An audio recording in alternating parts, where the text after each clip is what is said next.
This play is sponsored by the California Civil Liberties Public Education Program, a state-funded grant project of the California State Library. This is LA Theater Works. I'm Susan Loewenberg. In the Name of Security, the case of J. Robert Oppenheimer, a docudrama compiled by Peter Goodchild from transcripts of the hearings and interviews, starring John Lancie as J. Robert Oppenheimer, directed by Martin Jenkins and John Theocaris. The case of J. Robert Oppenheimer is part 3 of the series In the Name of Security. The famous physicists Dr. Hans Bethe and Dr. Edward Teller, historians David Oshinsky, Arthur Schlesinger Jr., Ellen Schrecker, and Alan Weinstein, Soviet expert Mark Kramer, as well as Priscilla McMullen and Martha Sherwin, among others, helped to re-examine the still controversial case. Did the father of the atom bomb, J. Robert Oppenheimer, deserve public disgrace for his early communist sympathies? And now, In the Name of Security, the case of J. Robert Oppenheimer, compiled by Peter Goodchild, starring John Lancie, directed by Martin Jenkins and John Theocaris. When Oppenheimer became director of the lab, he was 39, a young man, and many of the scientists there were a little older than he, and many of them were much better known and more distinguished. And there were those at the beginning who felt that he did not have the stature to be director of the project. And 1 or 2 scientists did leave. As the project went along, though, it seems as though the genius of Oppenheimer was to get all these prima donnas to work together. It was like a great cocktail party in the sky. Oppenheimer was an ingenious scientist. Dr. Edward Teller, physicist. An exceedingly clever administrator. He could be, and usually was, a most agreeable person. Oppenheimer was a very complex personality. Dr. Hans Bethe, physicist. He was very inspiring. Most of the theoretical physicists of one particular generation were taught by him and inspired by him. Oppenheimer really was a leader, clearly had the full understanding and the complete picture of what was necessary at Los Alamos. On the other hand, he was a very difficult personality. It was difficult to know him, and he certainly did not suffer fools gladly, and there are lots of fools. He could be extremely cutting, and he was especially cutting to people in high positions whom he considered fools. Now, I always got along very well with him. I knew that he was doing very good work at the frontier of science, so I had great respect for him. This personnel security hearing will come to order.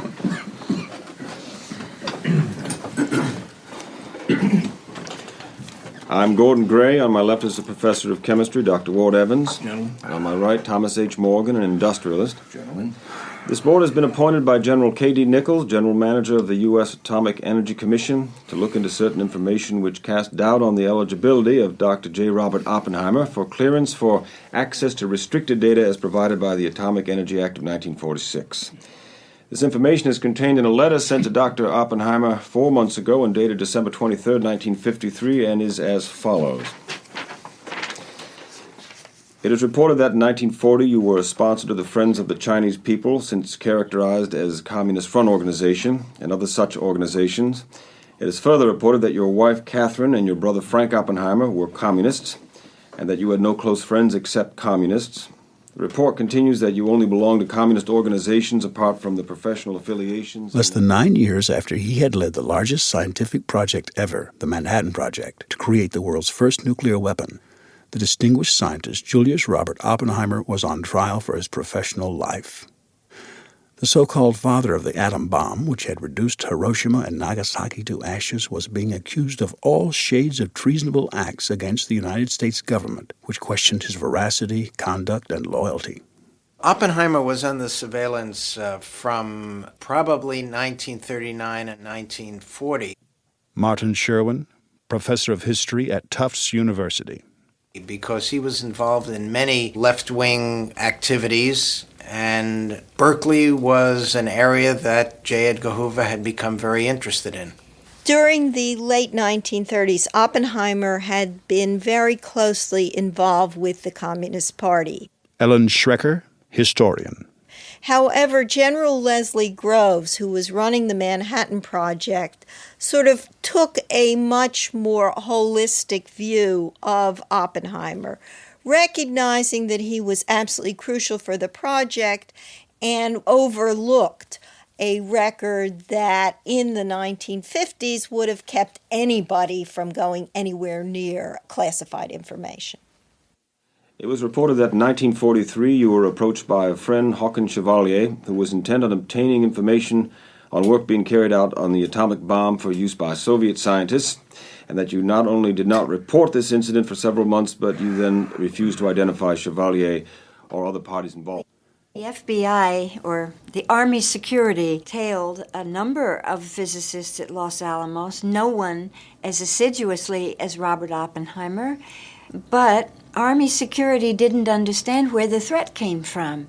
The threat came from young persons, from, in many cases, New York City, like Theodore Hall, who had become sympathizers with the communist cause, or party members, while they were teenagers growing up, and very often their parents were New York leftists.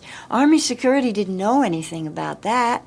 So they spent their resources watching Fermi, Oppenheimer, some of the leading scientists, and they were looking at utterly the wrong place.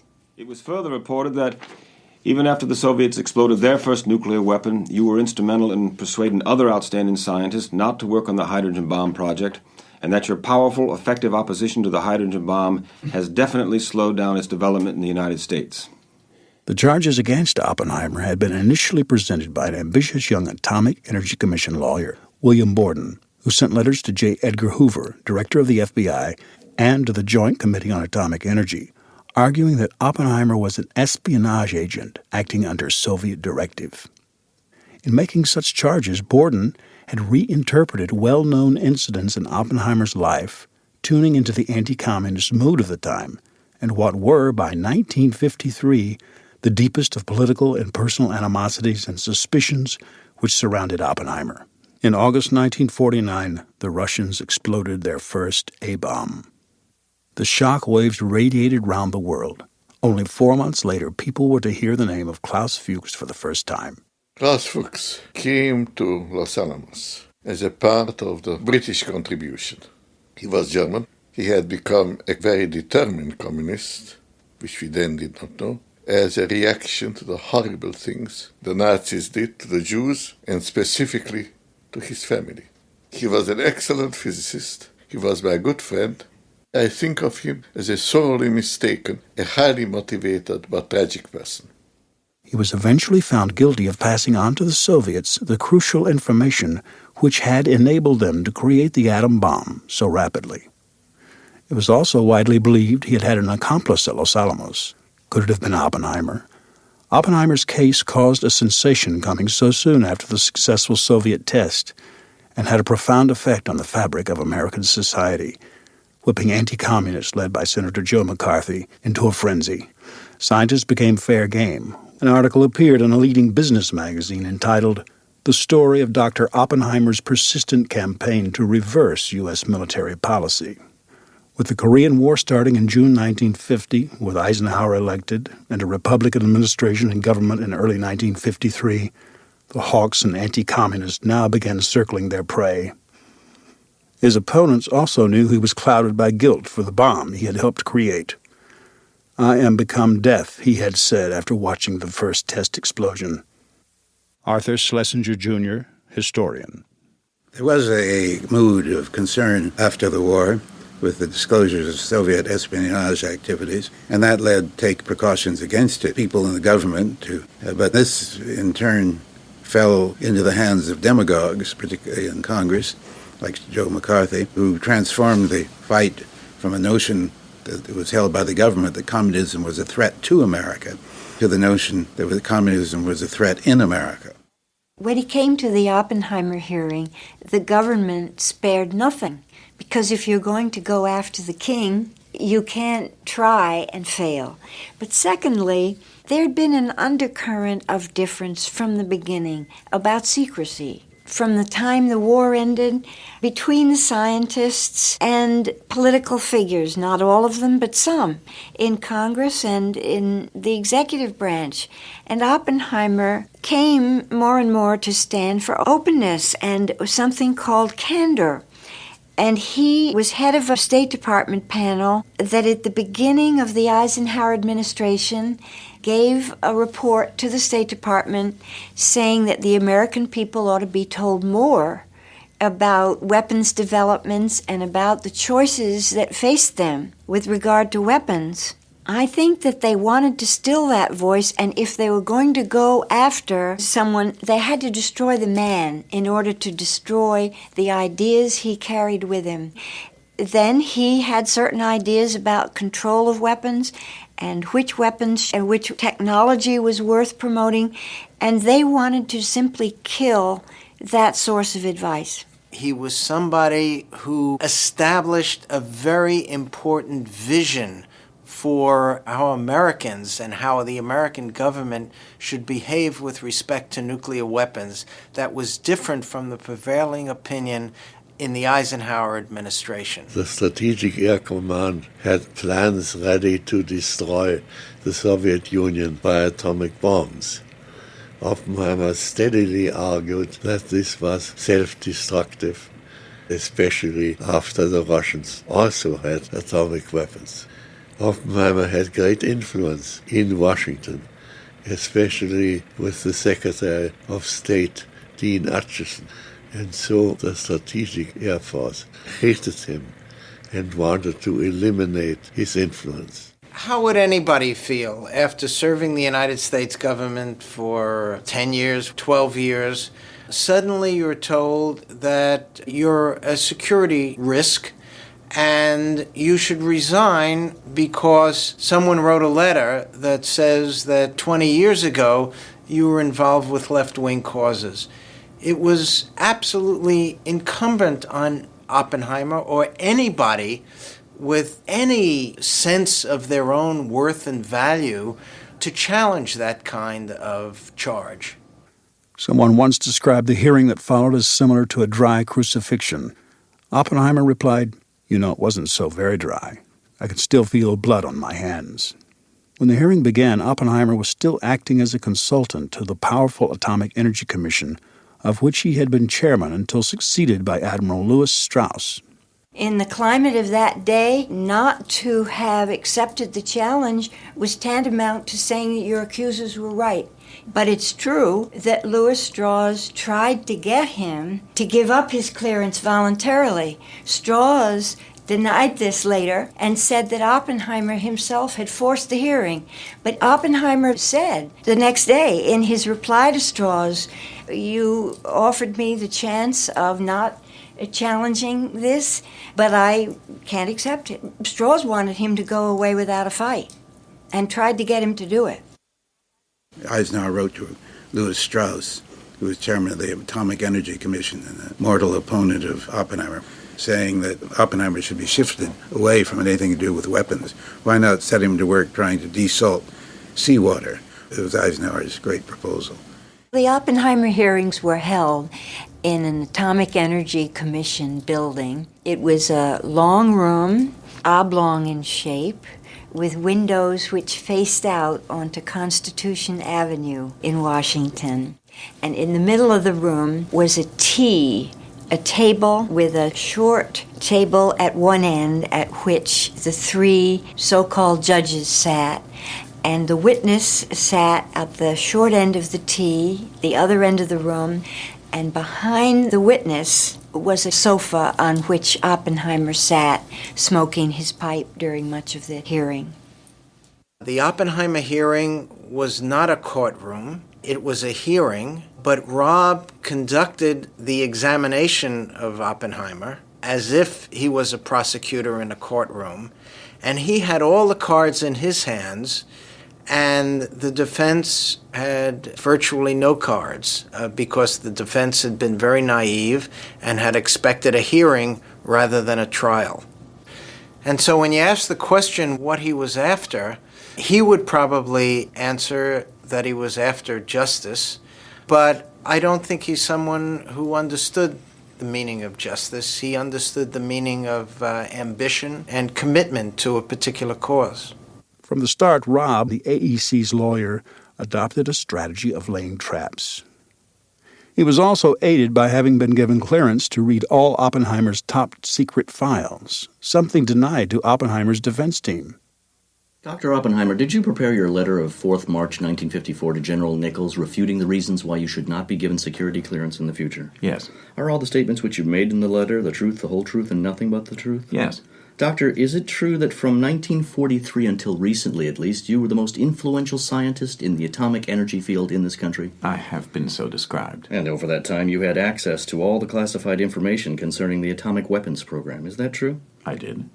Doctor, in your opinion, is association with the communist movement compatible with a job on the secret war project? Are we talking of the present or the past? Now let us talk about the present action, then we will go to the past. Then obviously not. Has that always been your opinion? No. I was associated with the communist movement, as I have made clear, and I did not regard it as inappropriate to take the job at Los Alamos. So when did your opinion change? As the nature of the enemy, the nature of the Communist Party all became clear, probably by 1947. Was it your opinion in 1943? No. Are you sure about that? That association in which I Doctor, let me ask you a blunt question. Don't you know, and didn't you know certainly by 1943, that the Communist Party was an instrument or a vehicle of espionage in this country? I was not clear about it. Didn't you suspect it? No. Wasn't that the reason why you felt that membership in the party was inconsistent with the work on a secret war project? I think I've stated the reason about right. I am asking you now if your fear of espionage wasn't one of the reasons why you felt that association with the Communist Party was inconsistent with work on a secret war project. Yes. Your answer is that it was. Yes. Doctor, I notice in your letter to General Nichols you refer to yourself as a fellow traveler. Yes. Do you think a fellow traveler should be employed on a secret war project? Today? Yes, sir. No. And in 1943? Again, it's what kind of man you are dealing with, what he would and what he would not do. How long after 1942 did you continue as a fellow traveler? After 1942, I would say not at all. But up to 1942? Well, let's be careful. I want you to be, Doctor.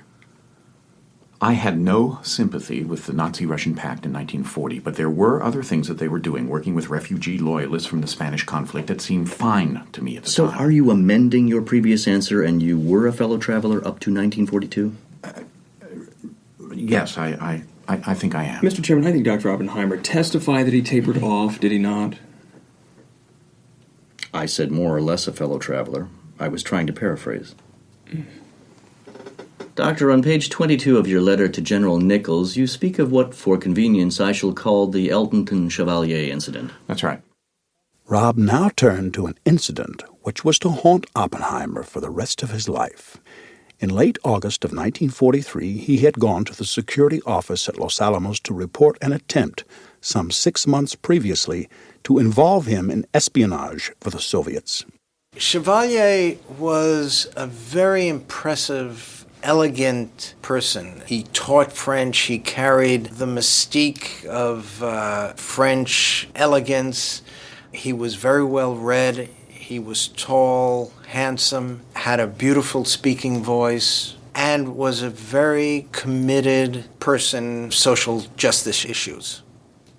George Eltonton was an Englishman, an engineer who worked for British Shell Oil Company outside San Francisco.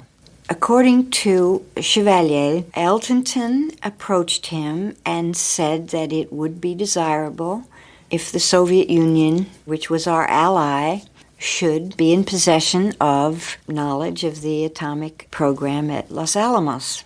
Chevalier agreed to broach this to Oppenheimer at a later date. I believe it was in 1946. Eltonton and Chevalier were questioned on the same day in San Francisco in different parts of the city, and they both gave the same story about what they had done. But it's true that Oppenheimer and Chevalier were very, very close. Would you please tell the board in as much detail as you can exactly what was said between yourself and the security officer at Los Alamos in August 1943? Well, this is one of those things I've had so many occasions to think about that I'm not going to remember the actual words. I'm going to remember the nature of the conversation. Where possible, I wish you would give us the actual words. I'm not going to be able to give them to you. Very well. One day in the winter of 42-43, my friend Hanket Chevalier came to our house for dinner. When I went out into the pantry, Chevalier followed me to help me. He said, "I saw George Eltonton recently. That Eltonton had told him that he had means of getting technical information to Soviet scientists. He didn't describe the means. I thought I said, but that is treason. But I'm not sure. I said anyway something like this, that that's a terrible thing to do." Chevalier said, or expressed complete agreement. That was the end of it. It was a very brief conversation. Did Chevalier in that conversation say anything to you about the use of microfilm as a means of transmitting this information? No. Did he say anything about the possibility that the information would be transmitted through a man at the Soviet consulate? No, he didn't. Did he tell you or indicate to you in any way that he had talked to anyone but you about this matter? No. Did you learn from anybody or hear that Chevalier had approached anybody but you about this matter? No. Are you sure about that? Yes. And did you think it was treasonous? I thought it was terrible. Did you think it was treasonous? To take information from the United States and ship it abroad illicitly? Sure. Had you come to know Eltonton? I met him at a number of occasions. Social occasions. Did Eltonton come to your house? I am quite sure not. When you first mentioned the Chevalier-Eltonton incident to security, it was some months after the incident. Yes. And it was quite brief, wasn't it? Yes, I think I said little more than that Eltonton was someone to worry about. Yes. Then they asked me, why did I say this? Then I invented a cock and bull story. Unknown to Oppenheimer, the security officer who met him had tape-recorded their conversation. Although it had lasted some 2 hours, the crucial exchanges, which took only minutes, were now, 10 years later, to be picked apart endlessly. Robb's aim was to juxtapose Oppenheimer's current memory of the incident with what had actually been said on the tape. You were interviewed by the Los Alamos security officer, Colonel Pash, weren't you? Yes. And did you tell Pash the truth about this thing? No. You lied to him. Yes. What did you tell Pash that was not true? That Eltonton had attempted to approach members of the project, 3 members of the project, through intermediaries. What else did you tell him that wasn't true? Well, that's all I really remember. That is all? Did you tell Pash that Eltonton had attempted to approach 3 members of the project? Through intermediaries. Intermediaries? Through an intermediary. Did you disclose to Pash the identity of Hanket Chevalier as that intermediary? No. Let us refer for the time being, then, to Chevalier as X. All right. Did you tell Pash that X had approached 3 persons on the project? I'm not clear whether I said there were 3 X's or that X approached 3 people. Didn't you say that X had approached 3 people? Probably. Why did you do that, Doctor?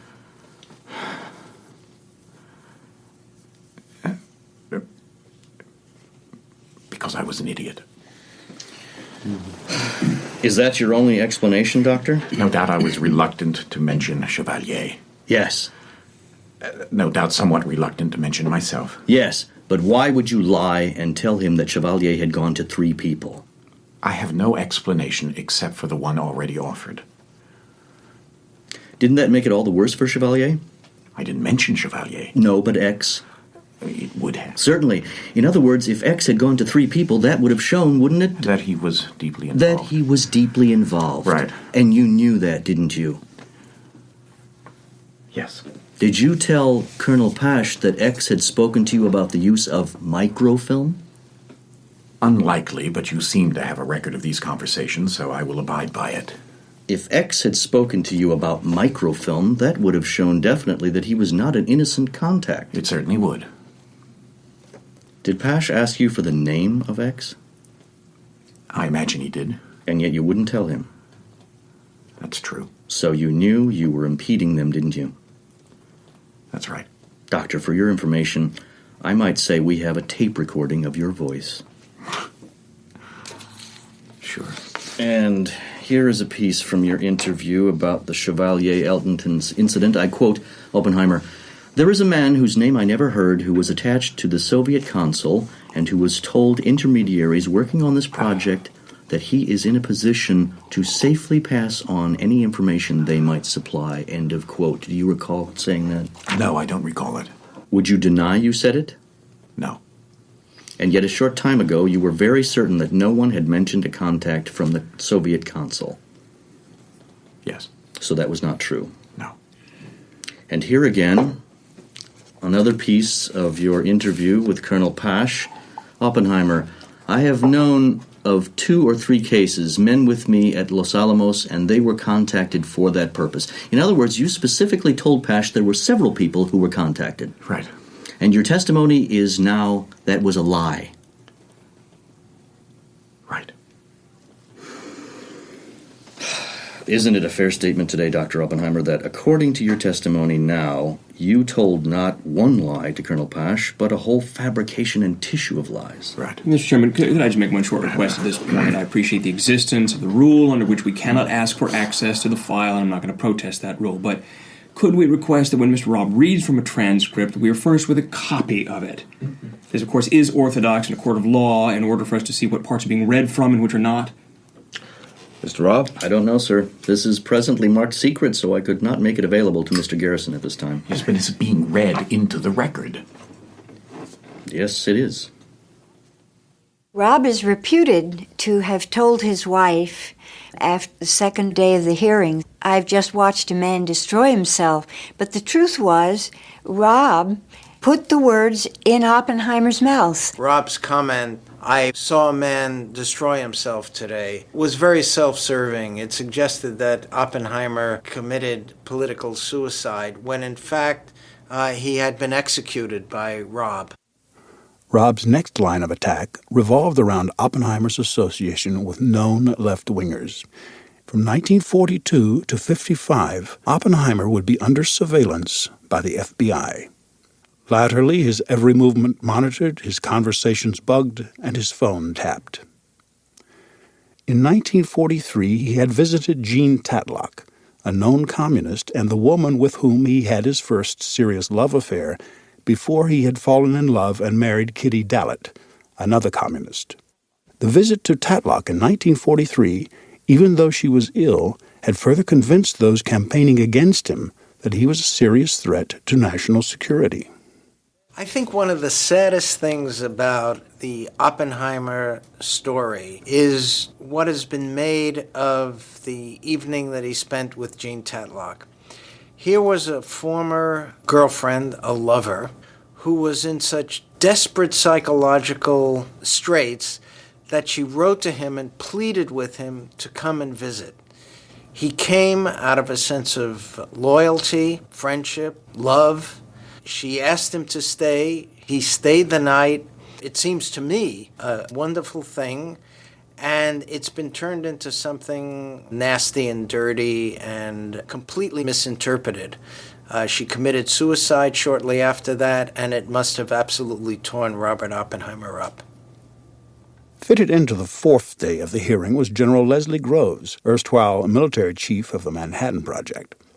His relationship with the eggheads, as he called the scientists at Los Alamos, had been an uneasy one, but he it was who had persuaded Oppenheimer to name Haakon Chevalier. His communist contacts were well known to General Groves, and General Groves, knowing that, felt total confidence in Robert Oppenheimer and made him the chief scientist. Groves, although he made this brilliant decision to choose Oppenheimer, was not infallible, and there were security problems at Los Alamos. Klaus Fuchs managed to pass a great deal of information to the Soviets. Now, the Atom General, as the press dubbed him, was a defense witness called by the father of the atom bomb. General Groves, how would you rate the quality of Dr. Oppenheimer's achievement as you look back on it? Well, naturally, I am prejudiced because I selected him for the job, but I think he did a magnificent job as far as the war effort was concerned. In other words, while it was under my control. Based on your experience with him, would you say that, in your opinion, he would ever consciously commit a disloyal act? I would be amazed if he did. General Groves, can you tell me what your conclusion was over the Haken Chevalier incident? That there was an approach made which involved Dr. Oppenheimer, that he didn't report it in its entirety as he should have done. But throughout, he was always under the influence of what I termed the typical American schoolboy attitude that there's something wicked about telling on a friend. And it was my impression that his brother Frank might have been involved in this chain and he wanted to protect him. I felt that was wrong, but it was, after all, a minor point with respect to the success of the project. That's all I'd like to ask. Mr. Robb? General, in light of your experience with security matters and in light of your knowledge of Dr. Oppenheimer's file, would you clear Dr. Oppenheimer today? I think before answering that, I'd like to give my interpretation of the Atomic Energy Act, which says that a person having access to restricted information will not endanger the common defense or security. Now, my interpretation of endanger is that it's no longer a case of proving that the man is a danger, but that he might be. On these criterion, I would not clear Dr. Oppenheimer today if I were a member of the Commission. Thank you, General. That is all. Robb now came to the core of the hearings. He sought to demonstrate that Oppenheimer had, despite the Soviets' explosion of the atom bomb, opposed and slowed down development of the hydrogen bomb. At Los Alamos, there were a lot of brilliant people, and some of them felt frustrated. One of them was Edward Teller. Teller was enamored with the idea of a superweapon, a hydrogen bomb, which could be done once the atomic bomb was perfected and could work. Teller felt that too little effort was given to the hydrogen bomb. He was one of the disappointed people. It was at that time very popular among scientists to oppose any further progress in cooperating with the military. Oppenheimer was clearly a part of that movement. There is certainly an appearance of Oppenheimer slowing down the program. How much substance is behind it is not quite clear to me. And his motivation is not at all clear to me. It is very clear that he was a complex person. Doctor, I would like to turn to the matter of the thermonuclear problem. You strongly oppose the development of the H-bomb, 1, on moral grounds, 2, claiming it was not feasible, 3, by claiming that there were insufficient facilities to carry on the development, and 4, that it was not politically desirable. Is that statement true in whole or in part? It is true in part. Which part is true? I have never claimed that the hydrogen bomb was not feasible, but I did express strong doubts about the approach being attempted then. And these doubts were right. What about the question of there being insufficient facilities? Is that true? In a limited way. When it seemed to be only a fruitless sideline, I did question its priority for resources. So you never claimed that there were insufficient resources? I know that's what Dr. Teller believes. But as I never believed it myself, I don't believe I would have claimed it. And 4, that it was not politically desirable. Did you make such a claim? That certainly reflects the attitude of the advisory committee, better than talk of moral grounds. And there was surprising unanimity, I believe that was your expression, at the advisory committee on October 29th, 1949, that the United States ought not to take the initiative at that time in an all-out thermonuclear program. Right. In other words, everybody on the committee felt that way about it. Everybody on the committee expressed themselves that way. How many people were on the committee? There were 9 on the committee. One man was absent in Sweden. Who was that? Seaborg. So you didn't know how he felt about it? He was in Sweden. There was no communication with him. But you didn't poll him by mail or anything? But that was not a convenient thing to do. Doctor, I am going to show you a letter taken from your files at Princeton, dated October 14th, 1949, and signed Glenn Seaborg. I'm going to say before I see that I have no recollection of it. I assume that, but presumably, unless it came by wagon train, it reached you, didn't it? Right. Why did you then tell the Congressional Committee on Atomic Energy just 3 months later that Dr. Seaborg had not expressed himself prior to the meeting? Because that's how I remembered it. Dr. Oppenheimer... But please, allow me one point. Dr. Seaborg had attended a second meeting on the hydrogen bomb, and when he was asked how he felt, he said he would prefer not to express an opinion. But you told the Congressional Committee that his views were not known prior to the October meeting, yes or no? I will not say yes or no. It would depend entirely on the context of that meeting. Because on the question of a hydrogen bomb, Seaborg can't find good enough arguments against it. But he does have misgivings. But earlier you told the board that Dr. Seaborg did not express himself prior to the October 1949 meeting. That's right. Was that true? No. That was not true. Can I repeat my request that Dr. Oppenheimer's testimony before the Congressional Committee should be read into the record with sufficient context so that we can understand the context of the question? Mr. Chairman, that is impossible without the Joint Committee meeting and authorizing that it be done. I would like to make a general protest. I am told that I have said certain things. I don't recall it. I don't know what I said, but it is of record, and yet we are prevented from seeing the records for questionable reasons of classification, reasons which have nothing to do with national security. This is an extremely difficult position for me to face a question. Following Oppenheimer that Friday afternoon of the first week was Senior Security Officer at Los Alamos, John Lansdale. He had met Roger Robb a month before, and according to Robb, had agreed to state he would not now give Oppenheimer his security clearance. This could have been because Robb had threatened to impeach Lansdale if he said under oath he would still give clearance to Oppenheimer. At the time of your interview with Dr. Oppenheimer, you were investigating what you believed to be a very serious attempt at espionage at Los Alamos, weren't you? Yes. And Dr. Oppenheimer's refusal to give the information he was asked for impeded you? Certainly, but he wasn't the first or the last. Mr. Lansdale, do you have any predisposition or feeling that you want to defend Dr. Oppenheimer here? I've thought about that. I'm trying to be as objective as I can, but I do feel strongly that Dr. Oppenheimer, at least to the extent of my knowledge, is loyal. I'm extremely disturbed by the current hysteria of the times, of which this seems to be a manifestation. You think this inquiry is a manifestation of hysteria? I think... Yes or no? I won't answer that question, yes or no. I think that the hysteria of the times over communism is extremely dangerous. I think the fact that associations in 1940 are regarded with the same seriousness that similar associations would be regarded today is a manifestation of hysteria.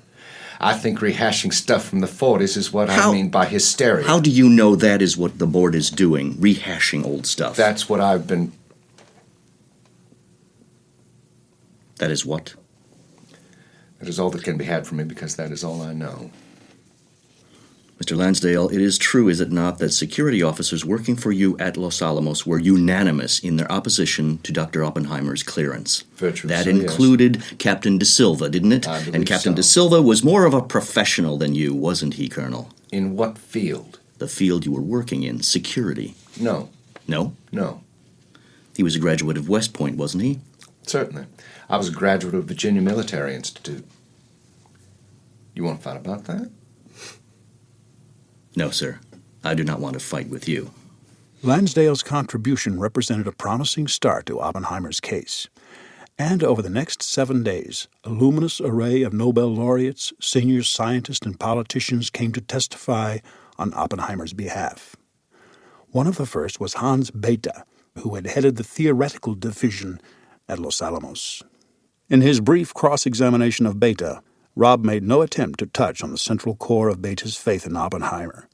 Instead, he went straight for the jugular.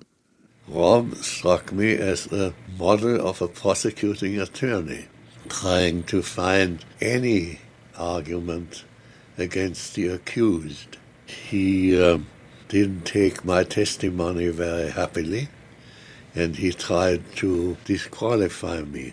One of the points he made was, what do you know about Klaus Fuchs? So I said, well, he was in my division. Robb said, thank you, that's all. And so a pattern began to emerge in the cross-examinations. Each witness would describe why he was convinced of Oppenheimer's loyalty. Then Robb would seek to reduce the relevance of his contribution. One such was John J. McCloy. He had been Assistant Secretary of War and a firm admirer of Oppenheimer's when he was running Los Alamos.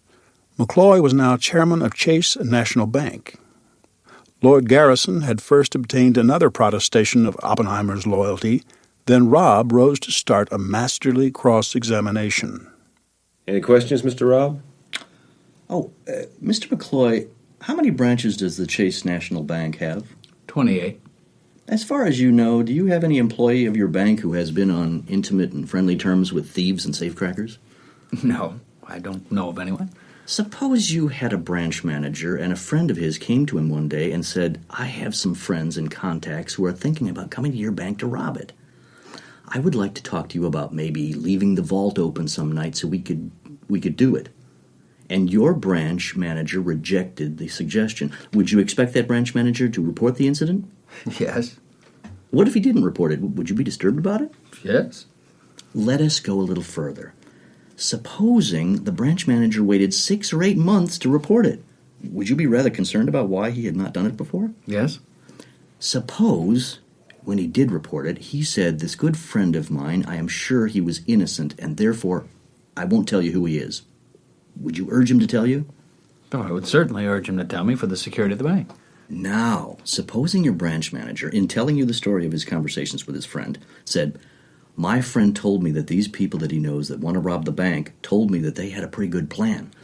They had some tear gas and guns, and they had a car arranged for the getaway and had everything all fixed up. Would you conclude from that it was a pretty well-defined plot? Yes. Now, supposing some years later this branch manager told you, Mr. McCloy, I told you that my friend and his friends had a scheme all set up, as I have told you, with tear gas and guns and a getaway car, but that was all a lot of bunk. It just wasn't true. I told you a false story about my friend. Would you be a bit puzzled as to why he would tell you such a false story about his friend? Yes, I think I would be. That is all. However, another eminent scientist who had also been at Los Alamos and who had known Oppenheimer since student days was not to be undercut so easily. He was the Nobel laureate Isidore Robb. He went to the central issue. Why subject the former chairman of the Atomic Energy Commission to this kind of humiliation? It is my belief that the suspension of Dr. Oppenheimer was a very unfortunate thing and should not have been done. In other words, there he was. He was a consultant. If you don't want to consult the guy, you don't consult him, period. Why, you have to suspend clearance, go through all this sort of thing. There was a real positive record here. We have an A-bomb, a whole series of them. What more do you want? Mermaids? It's just a tremendous achievement. Even the end of the road is this kind of hearing, which can't help but be humiliating. I thought it was a pretty bad show. I still think so. Mr. Robb, you want to continue? Of course, you don't know what Dr. Oppenheimer's testimony before this board about the Chevalier incident may have been, do you? No. So perhaps the board may be in possession of information which is not available to you about the incident. But on the other hand, I am in possession of a long experience with this man, going back to 1929, 25 years. And there is a kind of seat-of-the-pants feeling on which I myself lay great weight. I am confining my question to that one incident, Doctor, and the board's knowledge of it. Any incident in a man's life, on the other hand, has to be taken in sum. You have to take the whole story. Of course, but we are That is what novels are about. There is a dramatic moment in the history of a man. What made him act, what he did, what sort of person he was. That is what you are doing here. You are writing a man's life. There began a part of the proceedings which was without precedent in any of the AEC's previous hearings, a presentation of the government's case. The hearing was now no longer an inquiry, but in fact a trial for treason. Probably the key government witness was Dr. Edward Teller. Well ahead of time, Oppenheimer asked me to testify in his favor and asked me to talk to his lawyers. I did not hear from them anything that I did not know. They told me how important Oppenheimer's management of Los Alamos had been. I was going to testify for his clearance. But immediately before, the attorney on the other side, Mr. Robb, came to see me and showed me very peculiar testimony on the part of Oppenheimer, where he said that statements he made about his friend, Chevalier, had been not factual, and when asked why he made statements of that kind, of which I knew caused Chevalier to lose his job, Oppenheimer's only answer was, because I was an idiot. These are his precise words. This was at that time secret testimony, long since released. I think a man who would accuse a friend of very illegal action, then admit that his accusation was wrong, and had no other justification than the one that he has given, was certainly somebody whose motivation was somewhat complex. At 4 p.m. on April 28th, he began what for all concerned was one of the most important pieces of testimony. Dr. Teller, may I ask you at the outset, are you appearing as a witness here today because you want to be here? I appear because I've been asked to and because I consider it my duty upon request to say what I think in the matter. I would have preferred not to appear. And I believe, sir, that you stated to me some time ago that anything you had to say, you wished to say in the presence of Dr. Oppenheimer. That is correct. To simplify the issues here, let me ask you this question. Is it your intention in anything you are about to testify to suggest that Dr. Oppenheimer is disloyal to the United States? I do not want to suggest anything of the kind. I know Dr. Oppenheimer as an intellectually most alert and very complicated person, and I think it would be disastrous and wrong on my part if I would try in any way to analyze his motives. But I have always assumed, and I now assume, that he is loyal to the United States. I believe this, and I shall believe it until I see very conclusive proof to the opposite. Now, a question which is corollary to that. Do you or do you not believe that Dr. Oppenheimer is a security risk? In a great number of instances I have seen Dr. Oppenheimer act. I understood that Dr. Oppenheimer acted in a way which was for me exceedingly hard to understand, and his actions frankly appeared to be confused and complicated. To this extent, I feel I would like to see the vital interests of this country in hands which I understand better and therefore trust more. In this very limited sense, I would like to express a feeling that I would feel personally more secure if public matters were to rest in our hands. Robb then asked Teller if Oppenheimer had assisted or hindered his work on the development of the H-bomb. A few months later, after President Truman's decision to go ahead with the crash program, I called him up and asked him not for direct help, but for help in recruiting people. He recommended some people to me, good people.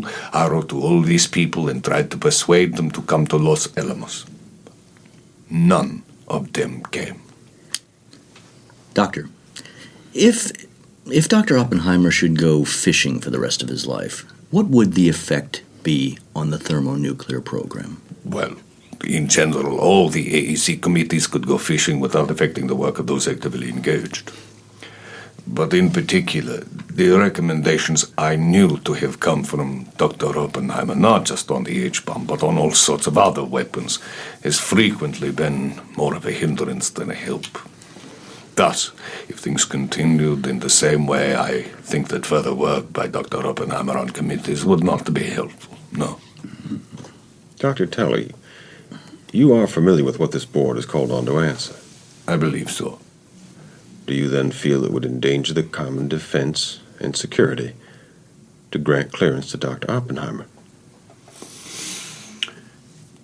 If it is a question of wisdom and judgment as demonstrated by action since 1945, then I would say one would be wise not to grant clearance. Mr. Chairman, Yes, Mr. Garrison. can I ask Dr. Teller that you distinguish between the government's use of Dr. Oppenheimer's advice as a consultant and the question of the danger, if any, of his having access to restricted data? It is a hypothetical question, is it not? But from the very limited knowledge I have on these matters, and which is based on feelings, emotions, and prejudice, I believe there is no danger.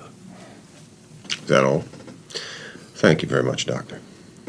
At 6:10 p.m., Edward Teller was excused from the witness chair. As he left the room, he paused before the frail man seated in the couch and held out his hand. "I'm sorry," he said. "After what you just said," Oppenheimer replied, taking Teller's outstretched hand, "I don't know what you mean." It was a very definite change in my life.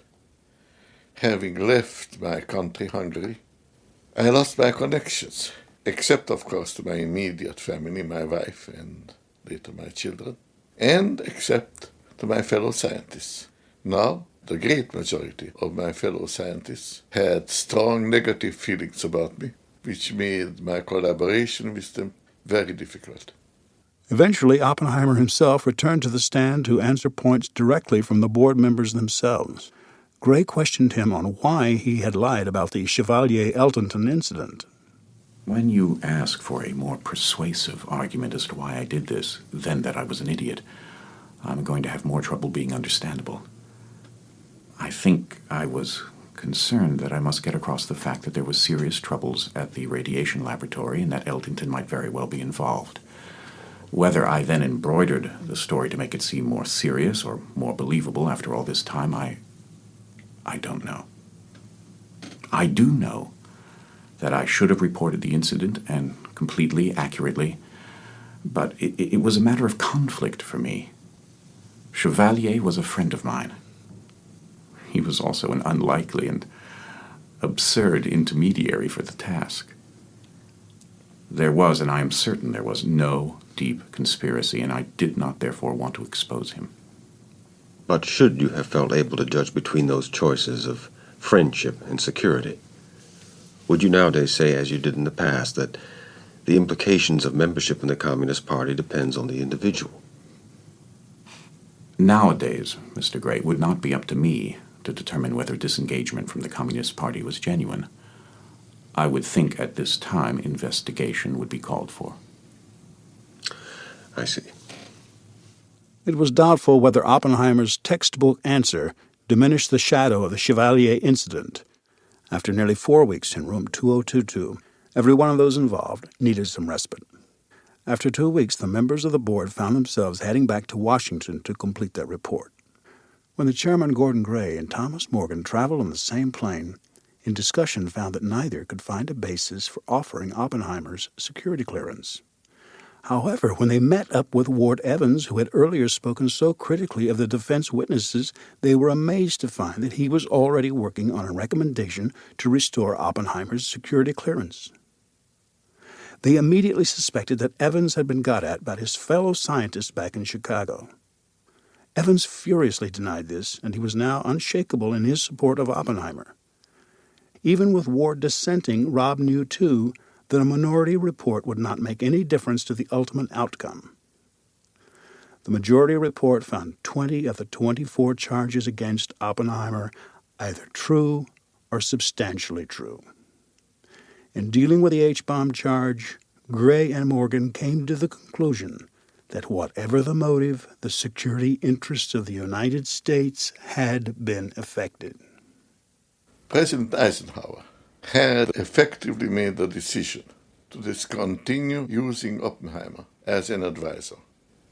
He wanted to take this action to appear to be a necessity rather than arbitrary decision on his part. I think that was a mistake, and I'm sorry that the hearings ever took place. Oppenheimer was not guilty of anything.